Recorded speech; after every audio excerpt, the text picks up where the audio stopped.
नैन लड़ गई हैं, नैन लड़ गई हैं तो मनवा माँ कसक होई बेकरी। अभिनय की दुनिया में बेताज बादशाह बनने में दिलीप कुमार के शानदार अभिनय का कमाल था, लेकिन जब उनकी शानदार अदायगी पर मोहम्मद रफी की मखमली आवाज का रंग चढ़ा तो पूरी दुनिया उन दोनों के रंग में रंग गई। सारे शहर में आप सा कोई नहीं, कोई। मोहम्मद रफी में आवाज को आसानी से उठाने और चढ़ाने की क्षमता थी और इस क्षमता का सबसे अधिक लाभ अगर किसी को मिला तो वह दिलीप कुमार ही थे।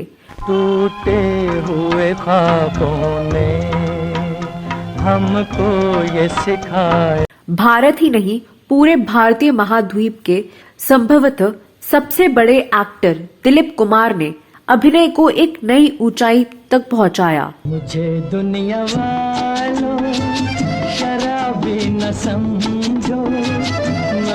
उसी तरह से आवाज के भगवान माने जाने वाले मोहम्मद रफी गायकी को एक नई बुलंदी बख्शी।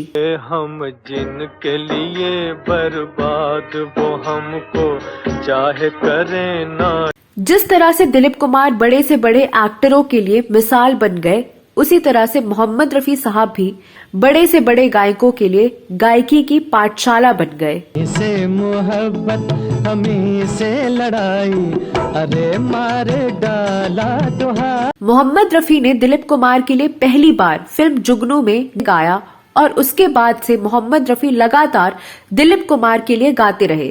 धीरे धीरे दिलीप कुमार और मोहम्मद रफी के बीच एक गहरा रिश्ता बन गया था। यहाँ बदला वफा का बेवफाई के।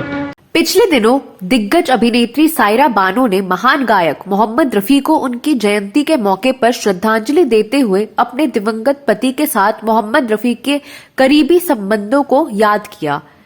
उन्होंने इंस्टाग्राम पर मोहम्मद रफी के साथ दिलीप कुमार की एक पुरानी तस्वीर साझा करते हुए लिखा कि दिलीप कुमार का रफी साहब के साथ एक रहस्यमय रिश्ता था।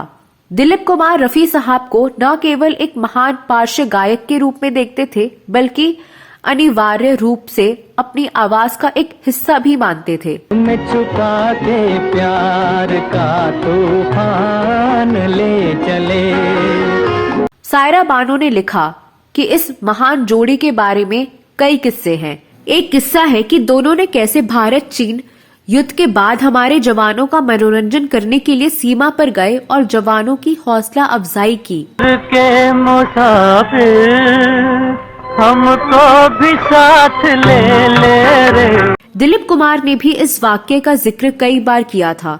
मोहम्मद रफी पर लिखी गई सुजाता देव की पुस्तक में दिलीप कुमार ने कहा, रफी साहब विनम्र व्यक्ति थे, बिल्कुल बनावटी नहीं थे और उनके गाए गीतों में भावों और भावनाओं में डूबकर जिस तरह से लाखों लोग उनको प्यार करते थे, वे उस सबसे एक कदम अप्रभावित रहते थे। हम लोग एक दूसरे को केवल अभिनेता और पार्श्व गायक के रूप में ही नहीं देखते, बल्कि वे मेरे दोस्त भी थे और हमारी चिंताएं एक सी थी।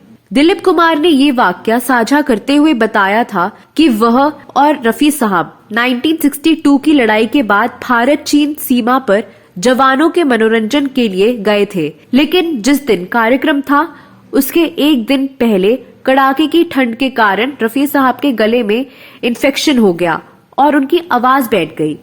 दिलीप कुमार ने कहा कि रफी साहब की आंखों में आंसू आ गए, वह रोने लगे। वे किसी भी तरह चुप नहीं हो रहे थे, क्योंकि वे जानते थे कि इससे उन जवानों का दिल टूट जाएगा जो कागज के पुर्जों पर अपने पसंद के गानों की फरमाइश उनको भेज रहे थे।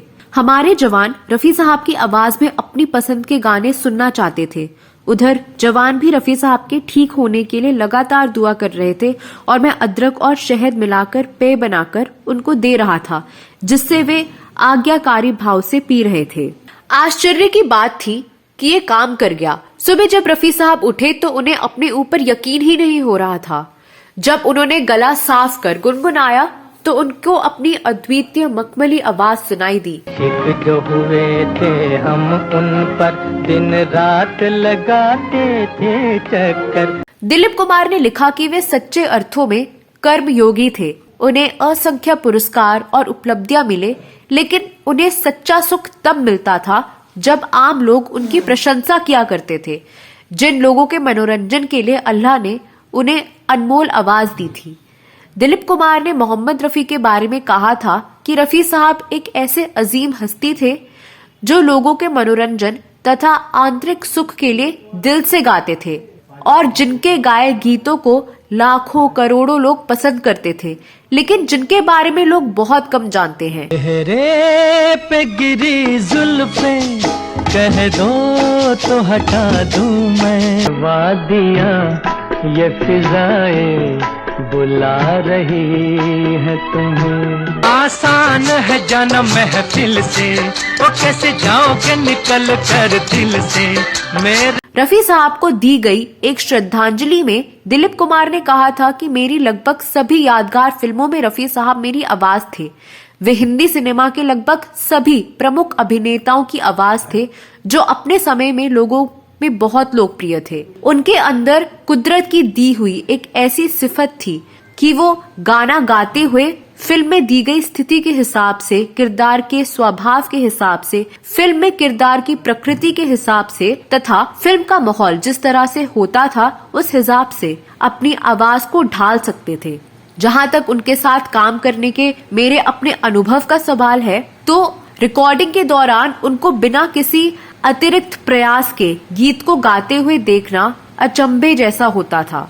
वे मुझे नौशाद साहब की तरह ही समझते थे और रफी साहब के साथ मेरा एक रहस्यमय बंधन था, जैसे गाते हुए मेरा हिस्सा बन जाते थे। बिना बताए ये समझ जाते थे कि फिल्म में उस गाने पर मैं किस तरह का अभिनय करने वाला था। नैन लड़ गए हैं तो मनवा माँ कसक होई बेकरी। तो दोस्तों, आप रफी साहब और दिलीप कुमार के बारे में क्या कहना चाहते हैं? आपको दिलीप कुमार के लिए गाए गए मोहम्मद रफी के कौन से गाने सबसे अच्छे लगते हैं? इस वीडियो में बस इतना ही। ये वीडियो कैसा लगा? अगले वीडियो में मैं फिल्मों, गीतों और फिल्मी हस्तियों के बारे में कोई नई कहानी या जानकारी लेकर हाजिर हो जाऊंगी। तब तक के लिए नमस्कार।